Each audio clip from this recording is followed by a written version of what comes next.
having this back, it's like, oh, yeah.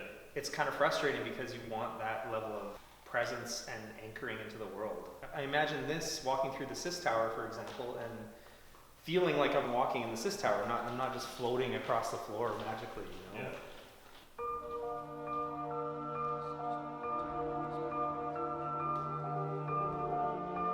My favorite moment was really just finally finishing the game. I mean, getting the game out the door and then getting that first review, the first upload review, when we got the 9 out of 10 and just the glowing review. Being my first game, I was really nervous, but seeing that such a high review score was like a breath of fresh air. It was weight off all our shoulders, I think. All of the tension of the last 3 years before that just kind of melted away, because it was like, all right, it was worth it. We did something that was actually, that has resonated with people, you know, and that's something that as a professional creative artist, there's just no other greater reward than that. Yeah, so it was a pretty humbling moment at the studio when Valve and HTC contacted us to be a part of the bundle.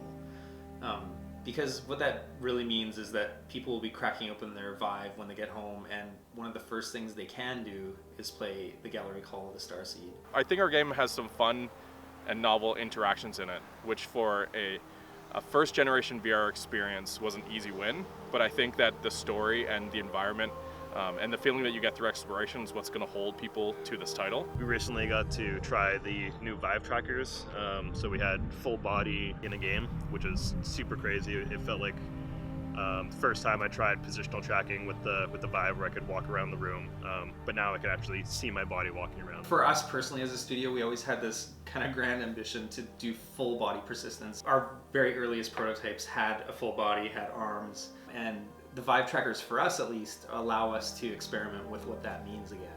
So we can, add foot tracking and root tracking on our hips, and beyond tracked objects, beyond tracking your body, it's how developers will choose to use those tools and make completely unforeseen things. So to celebrate the 1-year anniversary of the Gallery Call of the Starseed, as a very special treat for our 1-year anniversary. So to celebrate our first year anniversary, we are doing a 40% off sale.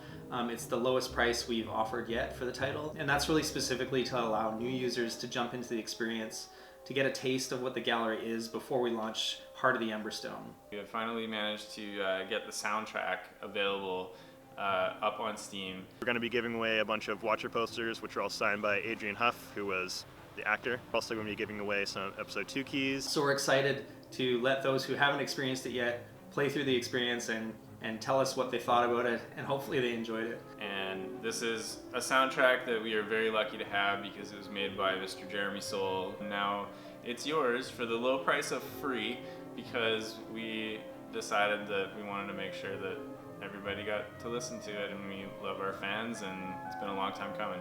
So enjoy.